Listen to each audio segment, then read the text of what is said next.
Hi everyone, I am Hollywood royalty.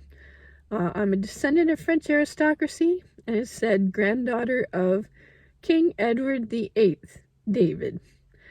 And now, what am I to Prince Harry, or even to Meghan Markle and their kids?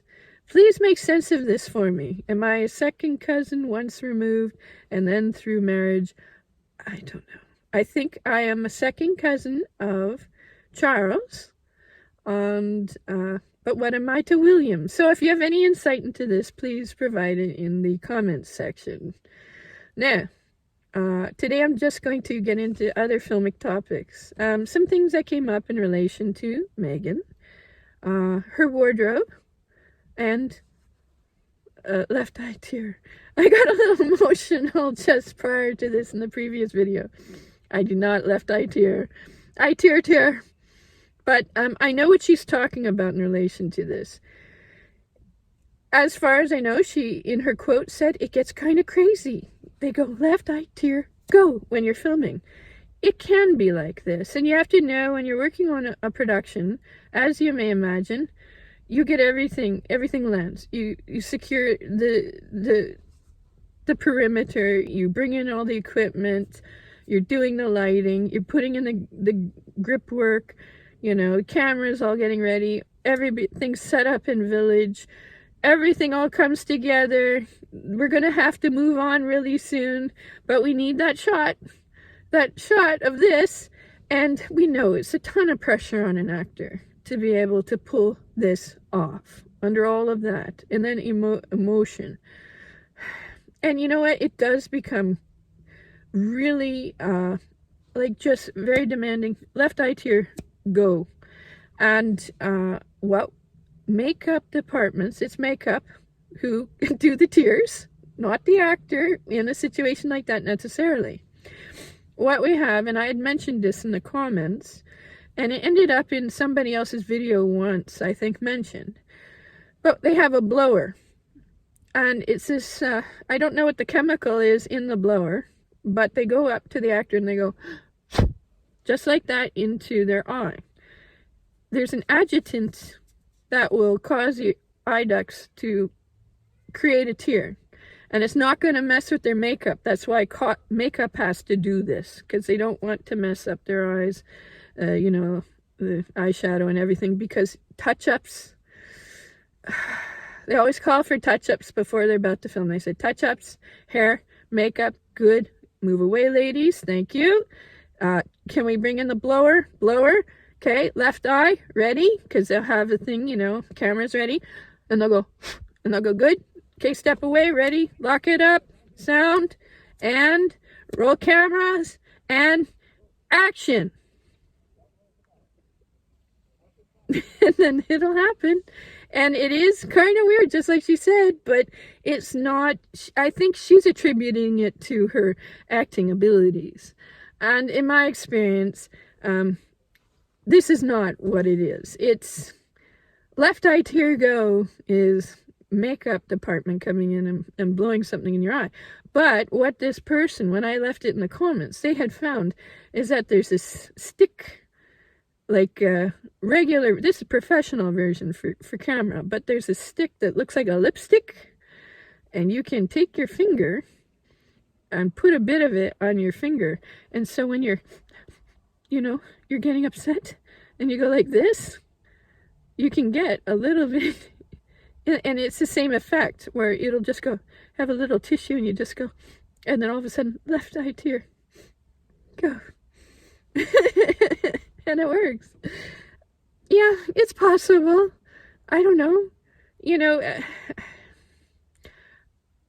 We'll get into it all another time. I just figured I'd mention it because I had seen this. And I've experienced it on film sets. I don't want to take anything away from people's performances. There's some that are genuine, real emotion, but there are times we know it's so demanding. It's so hard on these actors.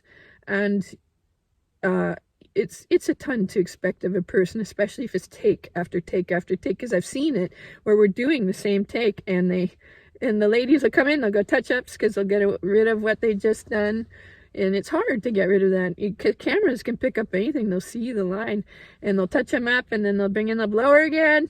Bring it in. Okay. And left eye. Back away, ladies. Lock it up. Sound. Camera. Left eye. Go. Yet again. It's pretty extraordinary. It's true. And as she said, it could be kind of crazy to see something like that. But that is what they do. And I know she comes from this background. I recognize things that I've seen. And once in a while I made a small comment. Because especially her wardrobe, a lot of people give her a hard time. Wardrobe people, so you know, love me. They love to dress me. You'll notice some of the things I'm wearing. You can't really see what I'm wearing. But they always have found a creative way to get items to me that they would love to see me in.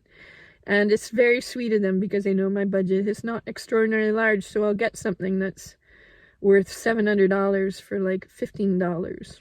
It's really sweet of them. I've, you know, and there are times when I've had to turn things away because it's so hard on me to keep up with their generosity and love. But they'll, you know, these are new items. They haven't been worn. Tags are still on them. It's just so extraordinarily sweet and heartful when wardrobe people love me. But I know the way they act, the way that they budget for production. Doesn't matter if it's a Hallmark to a large film production at the studio. They all have the same things they do, and part of that is buying items that are expensive, keeping the tags on them, and then returning them, as opposed to getting them to someone like myself. But they'll return them, and it's a way they keep their budget down. And you have to know the difference between studios in Canada, say, as opposed to, say, Universal or a lot of the other studios in LA. We have studios, and productions will book studios to film within.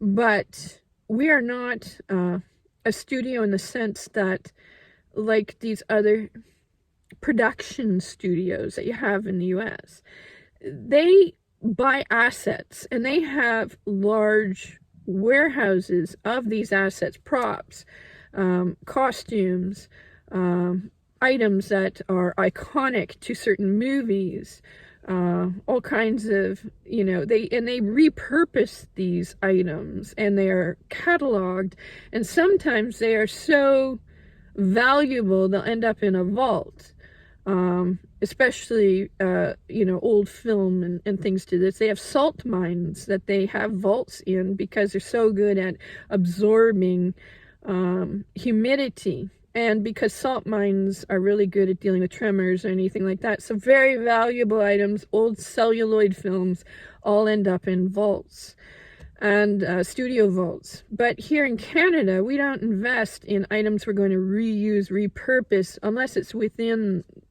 the course of that production as a rolling TV series. You know, like if they create costumes for the 100, which I've worked on, you know, where, you know, you have these, it's very unique look to it. They'll keep these wardrobes and reuse them and repurpose and have the actors rewear them. But if it's something like that, where you have like a high-end haute couture or something, you're going to want to find a way to return it. If you're going to return it, you're not going to tailor it to the person. And that's why you saw a good deal of people saying, why are her clothes so poorly tailored? She didn't tailor her clothes at all, but she has a larger budget to buy wardrobe. What's going on with her wardrobe? She doesn't wear the same item again. And that's because she comes from a film background. That's what film people do. It's not just her that's done this. Megan's Mirror, I think, was a TV, or Megan's Mirror was a website that was placing up identifying all these items. What you do is, you know, and then they would sell them, and then, you know, upsell this designer or line, or not, you know, a version that is more affordable to people in general. And some people say she probably had a deal with them to be able to have this arrangement. And wardrobe people in film production do this. They'll take items and they'll have their actors wear them, but they won't tailor them. They can't, because then you can't return it. So that's why so many of these items that, you know, Megan would wear don't quite fit as they ought to. I suspect as well she hasn't. I know this sounds a little funny, but if you know a person of her interests in life might also have an aversion to certain numbers and a like for others, you know. And my torso, you know, is 33 around. You know, you start to notice certain things when you go for your measurements. So you just, and you know, she might be not quite fitting things properly as well. I don't know.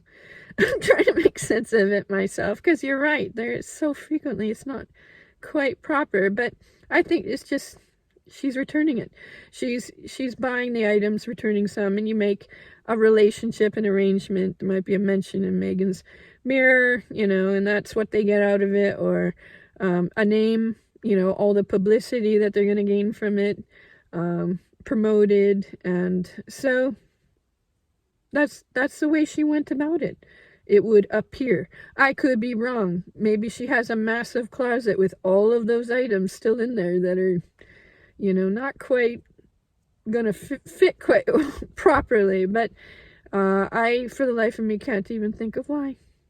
In any case, I just wanted to provide the small bit of insight into a few of these things that had come up in the past. If you could think of more and you want to ask me, please leave it in the comments and I'll see if I can work it into an upcoming video. And I appreciate you being here with me.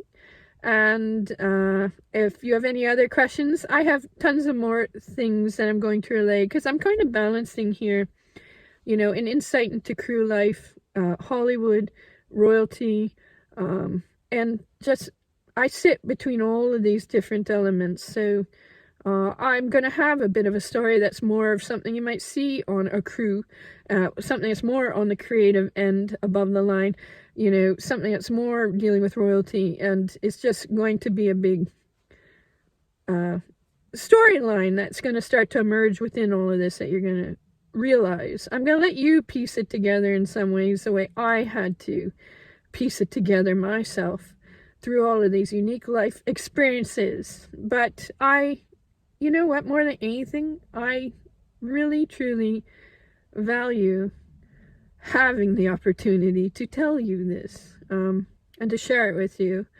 And the more you can back the channel, I truly appreciate it, because it is very hard to get a new channel moving when you have no subscribers, just 2 subscribers, and these other YouTubers have been really brilliant and positive in fortifying this, and you